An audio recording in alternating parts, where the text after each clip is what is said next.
রচনা খণ্ডঘোষ 1981। ছেলেটা নামটা বোধহয় ফেলা, দেখতাম প্রায়ই করে খেলা রাজশাহরের পারে। কবু দেখতাম মাঠে, কবু গঞ্জের ঘাটে, কবু বড় রাস্তার ধারে। মুখে সদাই হাসি, সঙ্গে বাঁশের বাঁশি, আপন মনে সুর তুলতো তাতে।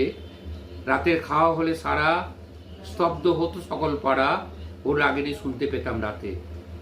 ও যাতে বেদের ছেলে, ছুটতো সাপের খবর পেলে, ওটাই ওদের পেশা।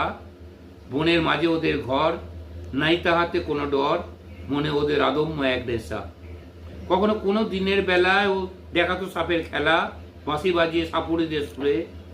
অনেক ভদ্র পাড়ায় ওকে দেখলেই তারায়, তবুও বাঁশি বাজিয়ে ঘুরে। বাজায় জঙ্গলি সুরে বাঁশি, মুখে সহজ সরল হাসি, মনেতে নেই কোনো ওর সুখ, মনেতে নেই কোনো ওর দুঃখ। ঘরেতে আছে তো ওর অভাব, তবু আনন্দ থাকাই ওর স্বভাব, দেখলে ওকে গর্বে ভরে বুক।